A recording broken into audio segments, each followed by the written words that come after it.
It may seem like a foolish choice, but it was quite a clever one. There's no place like Landa to store such a large amount of black money. Thanks to this, we're easily recovering the losses.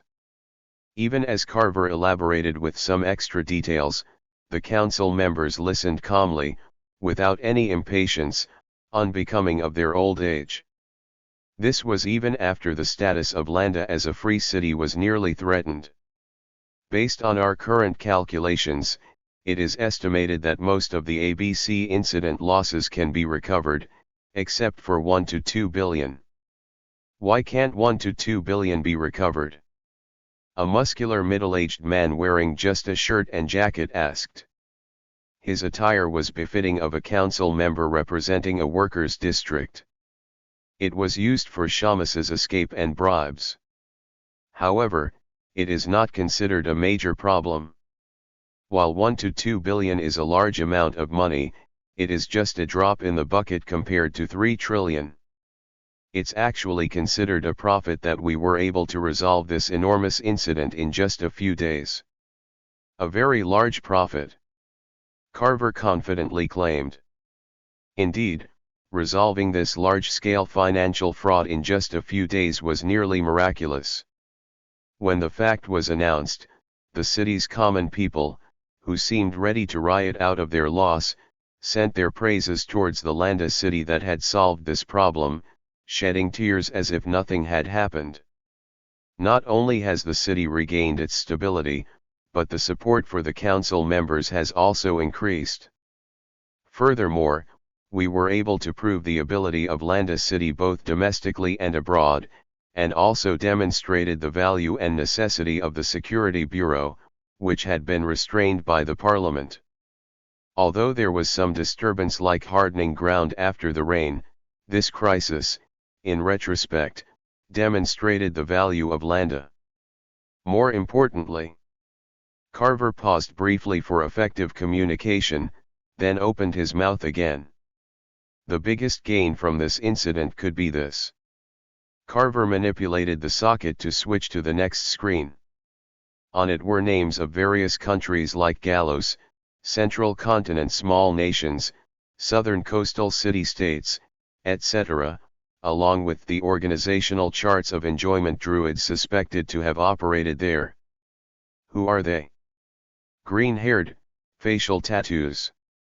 Druids of the enjoyment. They committed similar financial frauds overseas like Shamus, and although not perfect, we found out their general organization, their fraud methods, and the flow of their funds. And this information is something that the countries scammed by the Druids need. The council members showed a hint of interest and urged him to continue with their silence. We expect to establish independent diplomatic relations with the relevant countries through this data. Independent diplomatic relations. I just expressed it arbitrarily. Although Landa is a free city without diplomatic rights, can't we interact with other countries for the public purpose of preventing crime and recovering crime-related funds? Of course, it depends on the council members' will. As expected of council members who understand when given a hint, they all showed a thin smile. They resembled snakes that had found their prey. Excuse me. I have a question unrelated to the current discussion. A council member, impeccably dressed in a frock coat, raised his hand and spoke. The elderly man sported a white mustache, his face adorned with deep wrinkles, but his eyes shone with intelligence. Please, go ahead.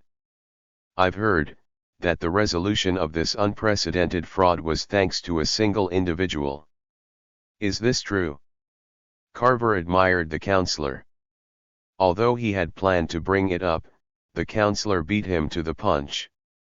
The old men, who typically spent their time seated in chairs, had news networks rivaling those of the Brokers' Guild or Sisterhood. Yes, that is correct.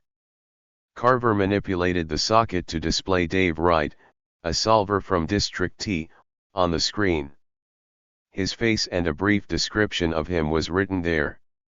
To solve this mission, Many organizations, including the Security Bureau, Crime Firm, Sisterhood, Pinkman, and more, cooperated. Over 1,000 people were mobilized, but the most impactful contribution was from this solver. Skip the trivial details like being a warlock, debut period, and go straight to the core. With the silent agreement of other council members, Carver immediately switched the screen. The next screen showed a video. It was footage of Dave's exploits against Shamus. Dave had shattered half of the forest's defense, which blocked thousands of troops with black lightning. He broke through the defensive line with powerful zombie hordes, suppressed countless druids, and even won a one-on-one match against Shamus. The fight scenes were fragmented, but what had already been shown was sufficient. Even the council members, who had seen all sorts of things in the city, were impressed. Especially the final scene, it excited even the old men with their numb senses, like boys.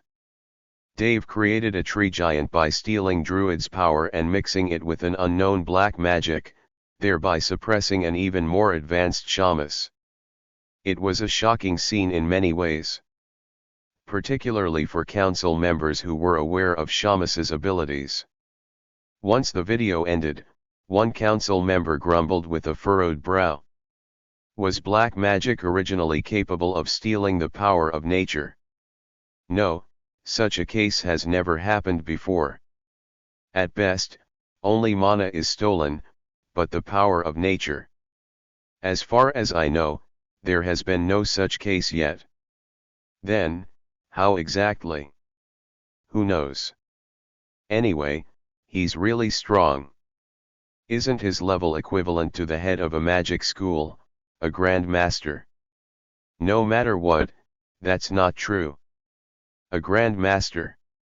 Anyway, the characteristic itself is interesting. Power of nature. The emergence of a new rare case? It seems like he mixed mana with emotions to create black lightning. The wizards must be drooling. Leave such academic issues to the wizards, and let's focus on our work. Carver. Yes, Counselor. As far as I know, he didn't just lead the battle to victory, he also acquired information on the World Tree. Is that also true? Yes, it is. Dave is not only a warlock but also a net navigator. He helped us cross-check the information inside the World Tree. That's impressive. The old counselor simply stated his feelings. Carver agreed wholeheartedly. Having combat abilities superior to most organizations was impressive enough, but if he could also handle the World Tree, Dave's abilities could be said to be at least several times greater than the sum of those. That's an impressively large power for a single individual to have. One counselor commented with a hint of wariness. Several others agreed. Understandably so, as the World Tree was an unknown technology that not even the city could yet handle. And a warlock with that kind of power could also control the World Tree? The scale of that influence was incalculable. At that point, Carver interjected. However, the fact that Landa has grown so much is also because it has embraced such individuals. Everyone's eyes turned to Carver. Landa grew because of that. Yes, Counselor. That's correct. Landa was once a land abandoned due to a great catastrophe. Yet, people who risked the danger gathered, purified the land, and transformed it into one of the greatest cities in the world in a short time. The source of that power came from embracing, not avoiding, risks. To continue enjoying freedom and prosperity, this city should continue to embrace, not reject. At the sincere words of the young city official, some council members chuckled. That's a naive statement that doesn't suit Landa. And it's not a wrong statement either. With the young official's bold retort, everyone burst into laughter.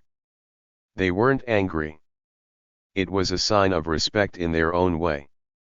That's correct, it's not wrong. However, depending on the environment, we need to adapt. It's a problem to continue the past's risky ways now that we've made considerable progress. Especially in this case. Dave, the solver, is a warlock, isn't he? There's hardly any known information. Yes, that's correct. I tried to find out on my own, but apart from the fact that he debuted as a warlock solver about 3 years ago, I hardly found anything. Even the identity he currently has is fake, and the fact that he's a net navigator was revealed during the mission. But we do know his reliability. Reliability. Yes, it's an odd word to apply to a warlock, but if we discard our prejudice and only see him as a solver, he's a very reliable person. The council members fell silent. He has never once failed the tasks assigned to him so far, and rather has produced results beyond what he was paid for.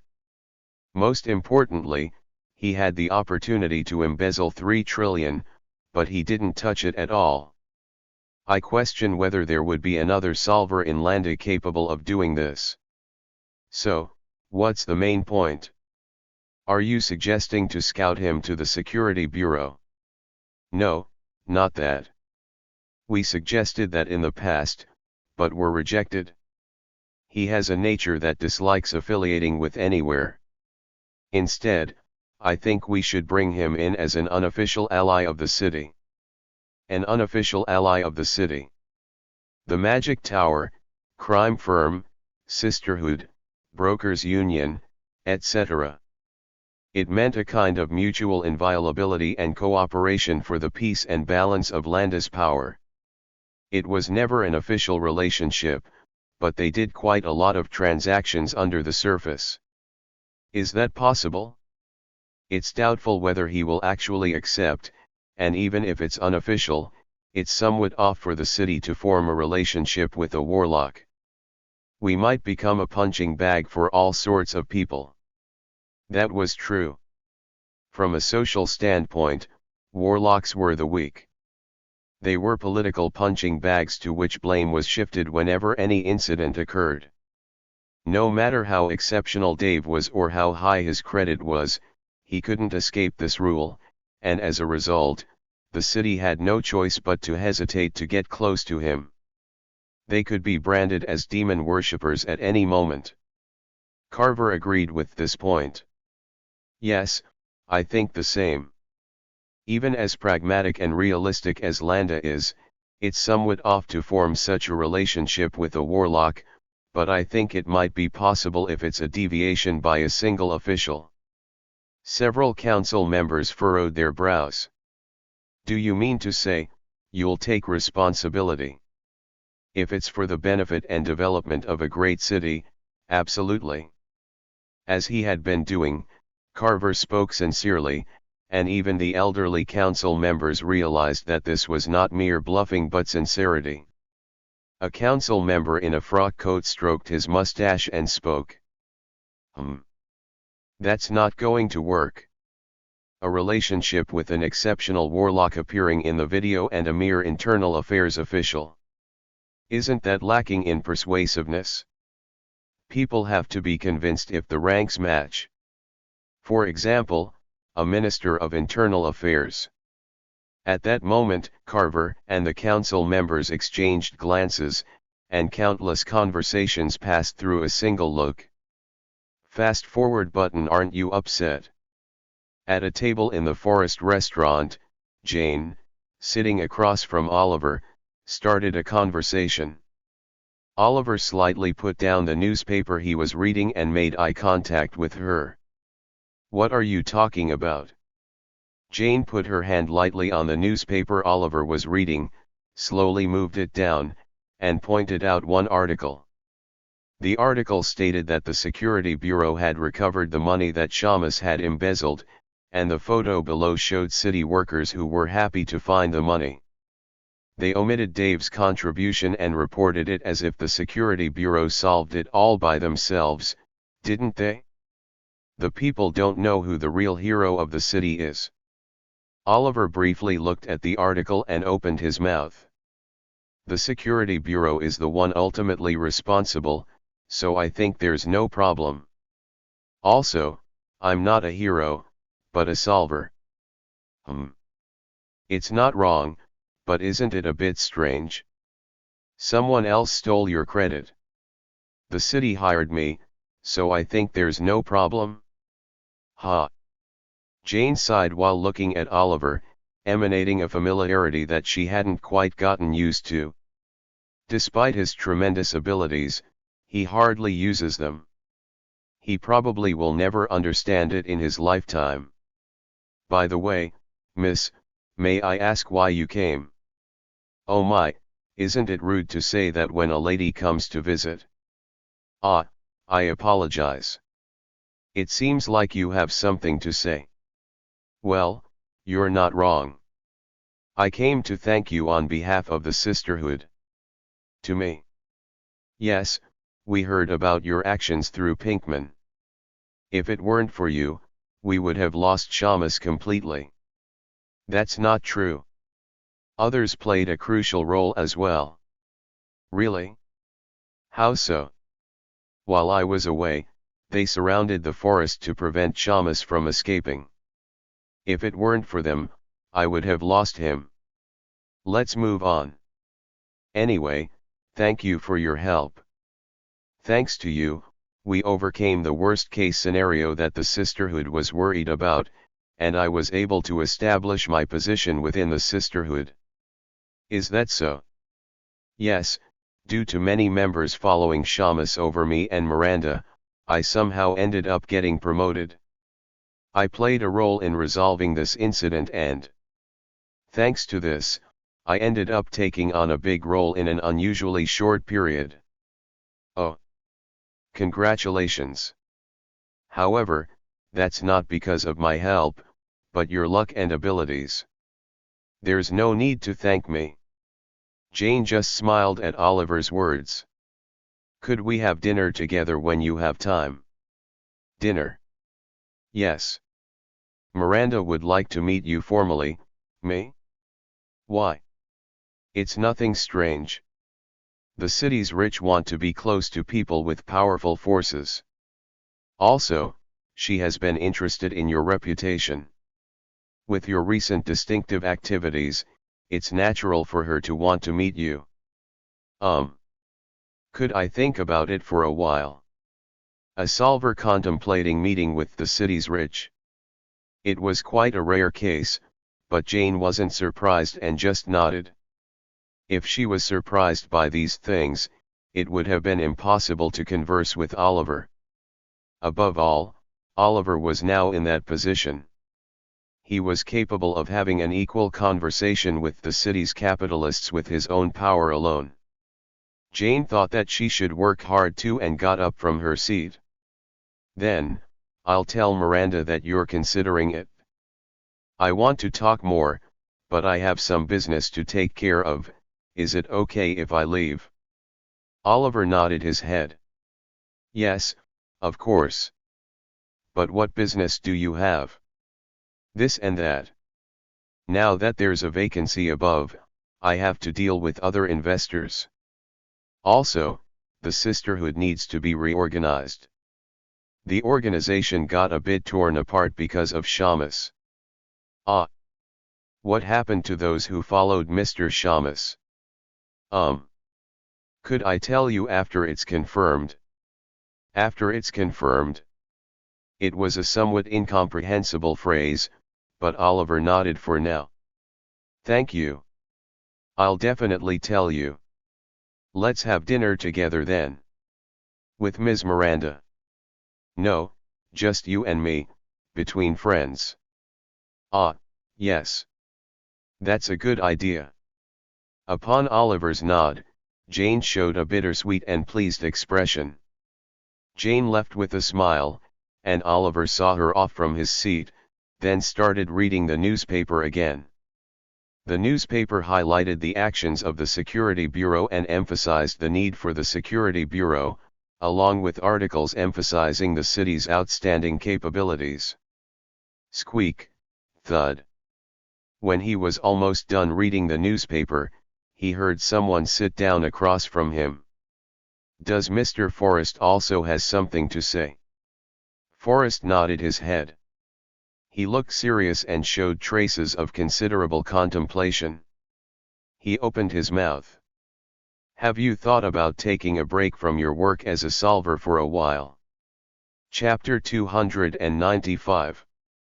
Have you thought about taking a break from your work as a solver for a while? Forrest unexpectedly spoke up. The remark wasn't exactly shocking, but it caught Oliver off guard. Typically, brokers preferred to keep exceptional solvers busy rather than allowing them to rest. But Forrest was not your average broker, and Oliver was well aware of that. You're less responsive than I anticipated." "Ah. I apologize. I was just wondering why, so I took a moment to think about it." "You're wondering why? Do you think you know?" "No, I'm not sure. Did I make a mistake or something?" "On the contrary, it's because you've been too successful at your job." "Because I've been too successful?" Oliver furrowed his brow, not quite understanding. Take a break because he had done his job too well? Of course, it wasn't an unpleasant or difficult proposition. Although he didn't know the exact payment yet, he had planned to rest for a while after completing this mission. He wasn't desperate for money, and he had obligations at the Magic Tower that required his attention. However, regardless of all that, he was curious about the reason behind Forrest's suggestion. Fortunately, Forrest quickly addressed his query. "More accurately, it's because your power has become too strong, and even the influential figures in Landa are wary of it." "Is that so?" "Yes. Didn't you single-handedly eliminate Shamus and his followers?" "Ah, don't deny it. That's not the point we're discussing here. What matters is that the world perceives it that way." Just as Oliver was about to argue the point, Forrest deftly interrupted him. Having observed Oliver for 3 years, he knew exactly where Oliver would nitpick. What matters is how people perceive your power, regardless of your intentions. So don't waste your breath on this matter. Oliver silently lowered his raised finger. "Yes, I understand. Thank you. I apologize if my words were a bit harsh. I'm a bit tired, and there's a lot I want to discuss, so my words might have come across as too strong."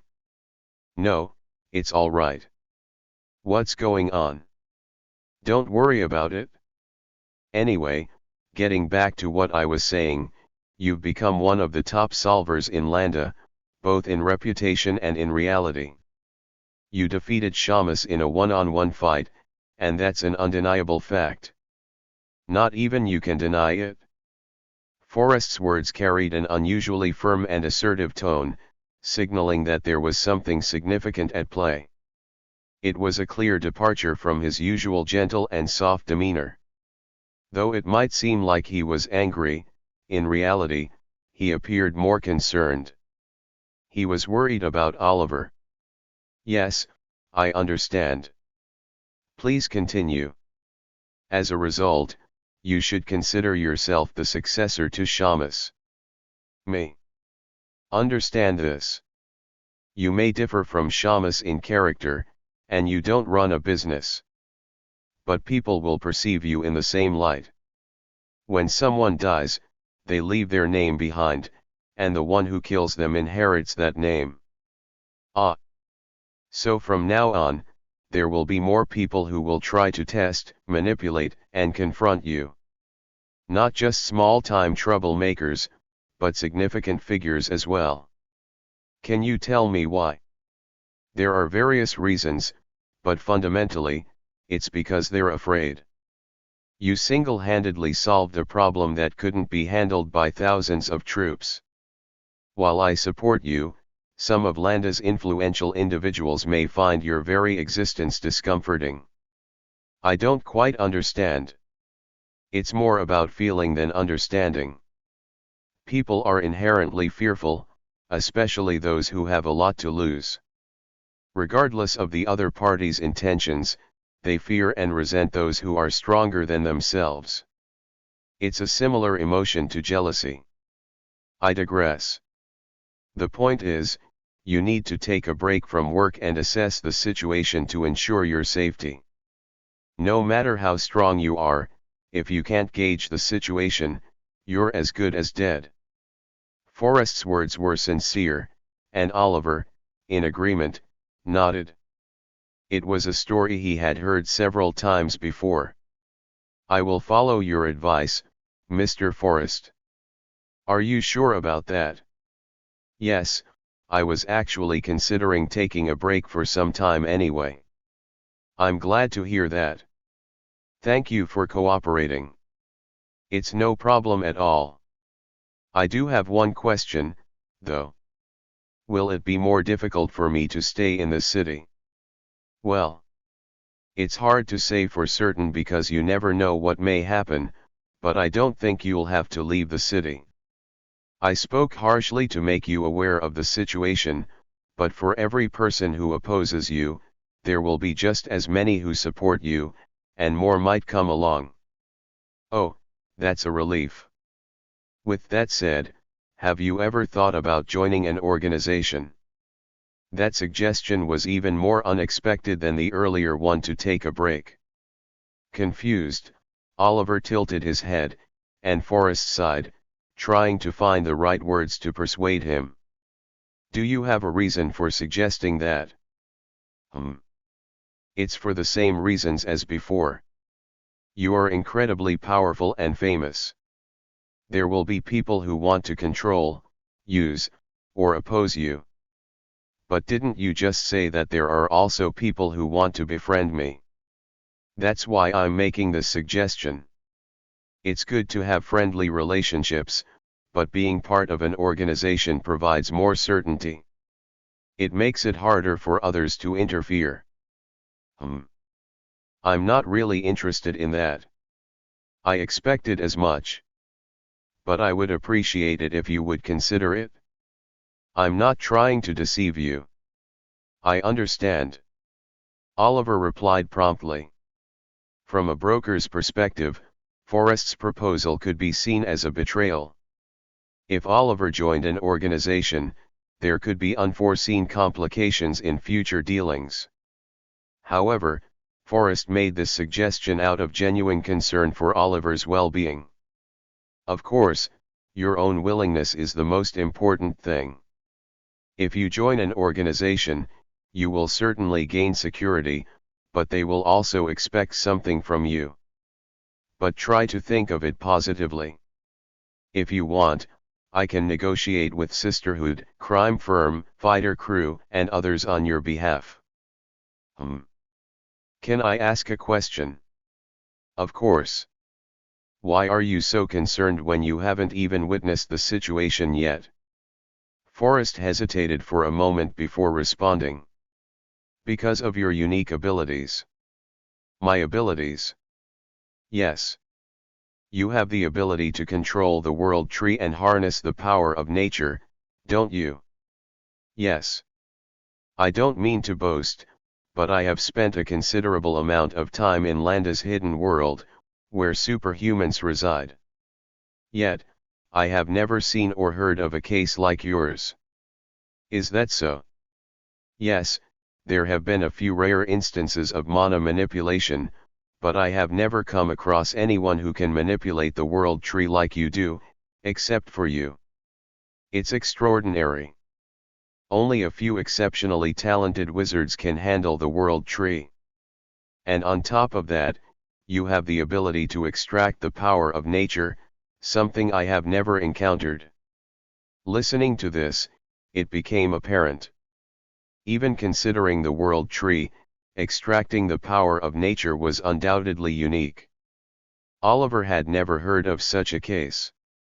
He had attempted to extract it out of Shama's growth, power, and skills, and it had unintentionally worked. Even Oliver himself hadn't known it would be successful.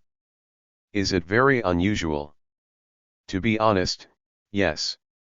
It's even perplexing to me, so you can imagine how it must be for the wizards. Wizards, you mean? The wizards of the tower. They will be curious enough to want to capture you for research. Research. Specifically, it meant human experimentation. It was an open secret in Landa that the wizards of the tower conducted experiments on humans. Oliver had tried to push that fact to the back of his mind for a while, but he hadn't forgotten it. No, he couldn't forget. Are you suggesting that the wizards might attack me? They might, or they might not. Making hasty judgments in the city can be dangerous. However, it's certain now that you possess such value. You're a warlock with a never-before-seen ability. Of course, I'm not disregarding you. Honestly, I don't think an average wizard could defeat you at this point. But not all wizards in the Magic Tower are average. And as an individual, there are clear limits, no matter how strong you are. Is that so? Yes, what if they were to kidnap you while you sleep or drug your food? It's a dirty yet effective method. I mostly cook my own food. Well, they might tamper with the ingredients you use. Oh. That's a valid point. Or they might wait for you to weaken or become tired, or they might frame you. That's the difference between an individual and an organization. That's why superhumans can't simply roam freely and must maintain a certain level of restraint. I think I understand. I probably won't do it, but I'll try to think positively. Forrest let out a weak chuckle at Oliver's sincere response. He worried, even though he knew it was typical of Oliver. All right. I'll stop nagging like an old man now. I apologize for bothering you with this conversation, even though you don't appreciate it. No, I'm actually grateful. With his concerns for Oliver set aside, Forrest tried to trust him and spoke again. I'll just say one last thing and stop bothering you. Carver wants to meet you. He wants to meet at a hotel tomorrow to deliver the reward for the ABC mission. A hotel? Yes, there's no better place than a hotel for proposing a deal. It provides a suitable location and ensures confidentiality. The mission is over.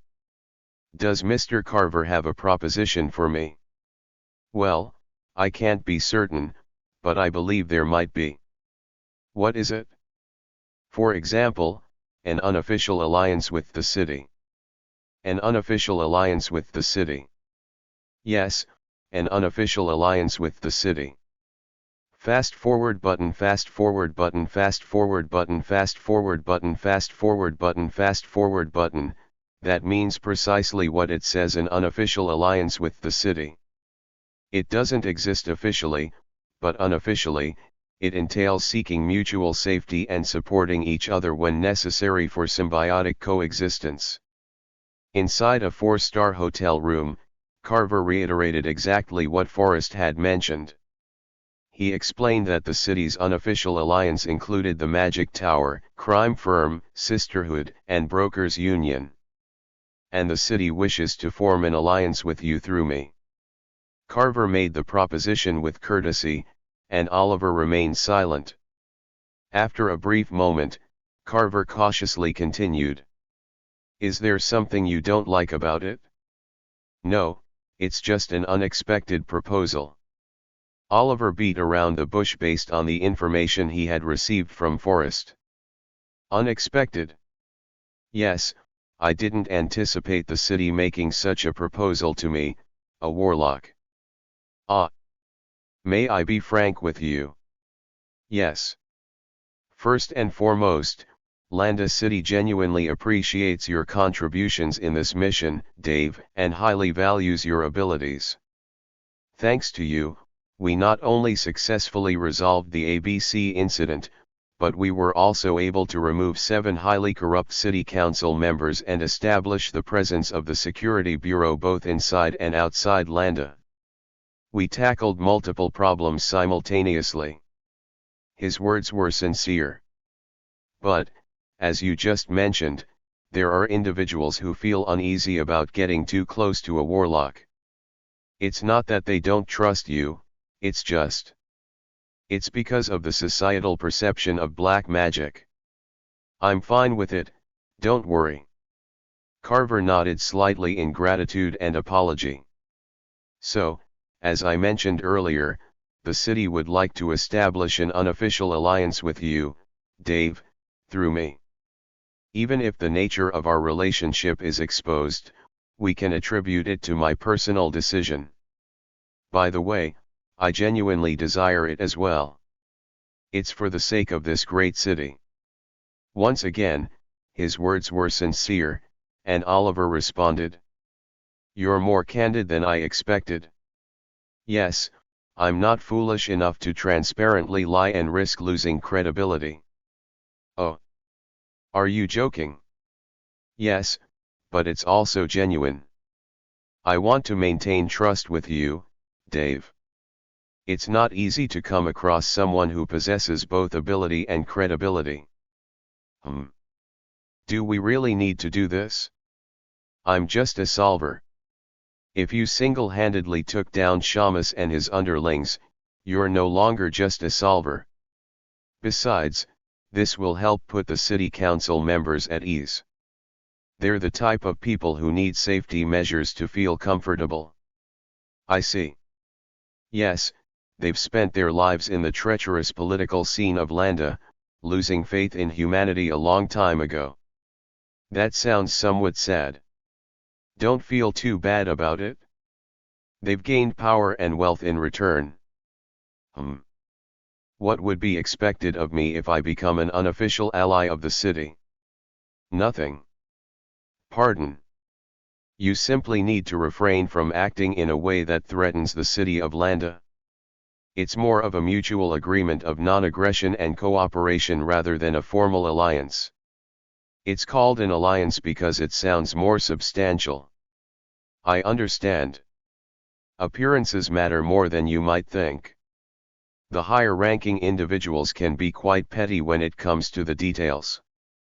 Is that also a joke? No, I'm being sincere. I see. Perhaps, the city council members would like to establish a relationship with you, Dave, in order to exert pressure on other competitors, such as the Magic Tower. But don't feel pressured. Although it may sound like a transaction, you won't be obligated in any way. You just need to think more positively when the city needs a favor. Carver continued to persuade sincerely. In return, I promise to assist you in avoiding bothersome tasks like cleaning up contaminated areas or responding to city-wide emergencies, and I'll also be more proactive in helping you deal with interference from the Partner Church. Of course, assuming you, Dave, don't get caught first. That's quite generous. To be honest, compared to your accomplishments, it's nothing. I'm just trying to add a little extra. If it's all right, can I have some time to think? I'm not accustomed to these kinds of things and need some time to consider. Of course. However, I would ask you to make a decision soon. If you delay too much, the city council members may become suspicious. It's not a threat, just a concern. I hope you understand. Oliver nodded in understanding. Well then, let's move on to the final step of the request. With that, Carver took out a file and 20 anonymous bank books from the bag of documents that Shamus had brought. The first thing Carver handed over was a bundle of 20 anonymous bank books.